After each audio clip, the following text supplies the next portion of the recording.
ಒಂದು ಕಡೆ ಗ್ಯಾರಂಟಿ ಯೋಜನೆಯನ್ನು ಅನುಷ್ಠಾನ ಮಾಡುವಂತ ಹೇಳ್ತಾ ಇನ್ನೊಂದು ಕಡೆ ಜನರಿಂದ ಕಿತ್ತುಕೊಳ್ಳುವಂತ ಕೆಲಸವನ್ನ ಕರ್ನಾಟಕದ ಕಾಂಗ್ರೆಸ್ ಸರ್ಕಾರ ಮಾಡಿದೆ. ಜನಸಾಮಾನ್ಯರಿಗೆ ಒಳ್ಳೆ ರೀತಿ ಆಡಳಿತ ಕೊಡುವುದರಲ್ಲಿ ಸಂಪೂರ್ಣ ವಿಫಲ ಆಗಿದೆ.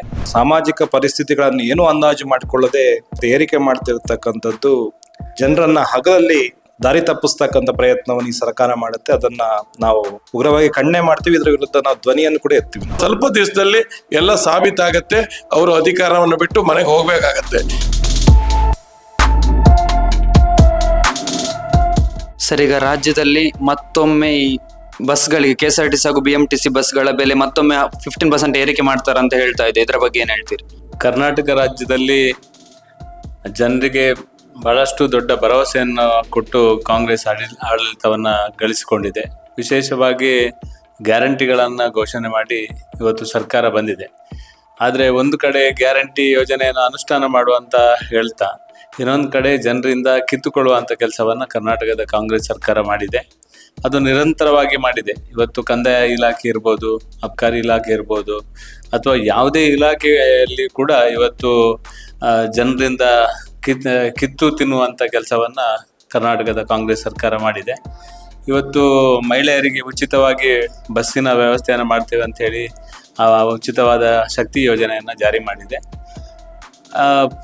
ಪುರುಷರಿಗೆ ಕೂಡ ಈ ರೀತಿಯ ಯೋಜನೆಯನ್ನ ಜಾರಿ ಮಾಡಬೇಕೆನ್ನುವ ಕೂಗು ಬಂದ ತಕ್ಷಣ ಇವತ್ತು 15%ಗಿಂತ ಜಾಸ್ತಿ ಇವತ್ತು ಬೆಲೆ ಏರಿಕೆಯನ್ನು ಮಾಡೋದ್ರ ಮುಖಾಂತರ ಸರ್ಕಾರಿ ಬಸ್ಸಲ್ಲಿ ಹೋಗುವ ವಾತಾವರಣವನ್ನೇ ಒಂದು ಭಯಾನಕ ಮಾಡುವಂತ ಕೆಲಸವನ್ನ ಕರ್ನಾಟಕದ ಕಾಂಗ್ರೆಸ್ ಸರ್ಕಾರ ಮಾಡಿದೆ. ಸರ್ಕಾರ ಬಂದ ನಂತರ ಭ್ರಷ್ಟಾಚಾರದಲ್ಲಿ ಮತ್ತು ವಿವಿಧ ರೀತಿಯ ಹಗರಣಗಳಲ್ಲಿ ಮುಳುಗಿದೆ ಹೊರತು ಜನಸಾಮಾನ್ಯರಿಗೆ ಒಳ್ಳೆಯ ರೀತಿ ಆಡಳಿತ ಕೊಡುವುದರಲ್ಲಿ ಸಂಪೂರ್ಣ ವಿಫಲ ಆಗಿದೆ. ಈ ಒಂದು ಶಕ್ತಿ ಯೋಜನೆ ಜಾರಿ ಮಾಡಿದ ನಂತರ ಕರ್ನಾಟಕ ರಾಜ್ಯದಲ್ಲಿ ವಿವಿಧ ಕಡೆ ಯಾವ ರೀತಿ ಸರ್ಕಾರಿ ಬಸ್ಸಿನ ವ್ಯವಸ್ಥೆ ಯೋಜನೆ ಇತ್ತ ಎಲ್ಲ ಬಸ್ಸುಗಳನ್ನು ರದ್ದು ಮಾಡೋದ್ರ ಮುಖಾಂತರ ಇವತ್ತು ಹಲವಾರು ಕಡೆ ಬಸ್ಸಿನ ವ್ಯವಸ್ಥೆ ಇಲ್ಲದೆ ಜನಸಾಮಾನ್ಯರು ಪರದಾಡುವಂತ ಪರಿಸ್ಥಿತಿ ನಿರ್ಮಾಣ ಆಗಿದೆ. ಒಟ್ಟು ಕರ್ನಾಟಕದಲ್ಲಿ ಕಾಂಗ್ರೆಸ್ ಸರ್ಕಾರ ಪೂರ್ತಿಯಾಗಿ ಜನವಿರೋಧಿಯಾಗಿ ಆಡಳಿತ ಮಾಡ್ತಾ ಇದೆ. ಭ್ರಷ್ಟಾಚಾರದಲ್ಲಿ ತೊಡಗಿಕೊಂಡಿದೆ. ಹಗರಣಗಳ ಸರ್ಕಾರ ಆಗಿದೆ. ಆತ್ಮಹತ್ಯೆಗೆ ಪ್ರೇರಣೆ ಕೊಡುವಂತ ಸರ್ಕಾರ ಇವತ್ತು ಕಾಂಗ್ರೆಸ್ನ ಸರ್ಕಾರ ಆಗಿದೆ. ಅದರ ಜೊತೆಗೆ ದಿನನಿತ್ಯ ಓಡಾಟ ಮಾಡುವಂತ ಈ ಬಸ್ಸಿನ ದರವನ್ನ ಏರಿಸುವುದರ ಮುಖಾಂತರ ಇವತ್ತು ಜನರ ಮೇಲೆ ದೊಡ್ಡ ಹೊರೆಯನ್ನು ಹಾಕುವಂತ ಕೆಲಸವನ್ನ ಮಾಡಿದ್ದೇವೆ. ಭಾರತೀಯ ಜನತಾ ಪಾರ್ಟಿ ದಕ್ಷಿಣ ಕನ್ನಡ ಜಿಲ್ಲಾ ಸಮಿತಿ ಬಸ್ ದರ ಏರಿಕೆಯ ವಿರುದ್ಧ ಹೋರಾಟವೂ ಮಾಡ್ತದೆ ಮತ್ತು ಇದನ್ನು ಅತ್ಯುಗ್ರ ಶಬ್ದಗಳಲ್ಲಿ ಖಂಡನೆಯನ್ನ ಮಾಡ್ತಾ ಇದ್ದೇವೆ. ಕೇವಲ ಗೆಲ್ಲಬೇಕು, ಅಧಿಕಾರ ಹಿಡಿಬೇಕು ಅಂತೇಳಿ ಏನು ಗ್ಯಾರಂಟಿಗಳನ್ನ ಘೋಷಣೆ ಮಾಡಿದ್ರು, ಅದರ ಪರಿಣಾಮ ಇದು ಅಂತ ಅನಿಸುತ್ತೆ. ಇದು ಒಂದು ಕಡೆಯಿಂದ ಉಚಿತವಾಗಿ ಶಕ್ತಿ ತುಂಬ್ತೀವಿ ಅಂತಕ್ಕಂಥ ಬೊಗಳೆ ಬಿಡ್ತಾರೆ.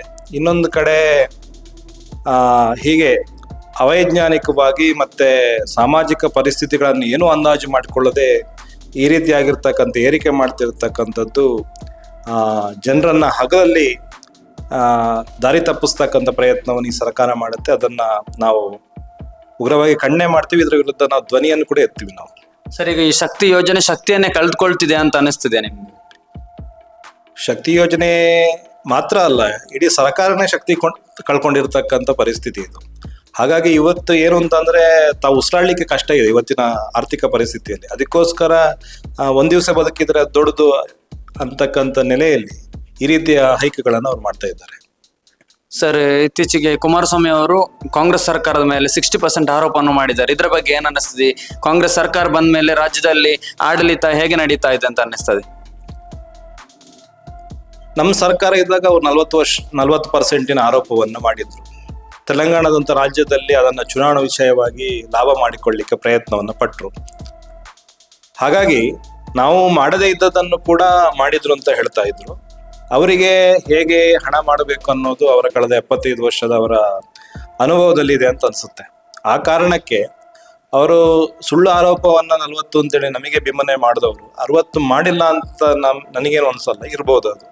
ಮತ್ತೆ HD ಕುಮಾರಸ್ವಾಮಿ ಅವರು ಈ ರಾಜ್ಯದ ಮಾಜಿ ಮುಖ್ಯಮಂತ್ರಿಗಳು, ಅವರಿಗೆ ಸರ್ಕಾರದ ವ್ಯವಸ್ಥೆ ಬಗ್ಗೆ ಗೊತ್ತು. ಇವತ್ತು ಅವರು ಕೇಂದ್ರದ ಪ್ರಭಾವಿ ಸಚಿವರಿದ್ದಾರೆ.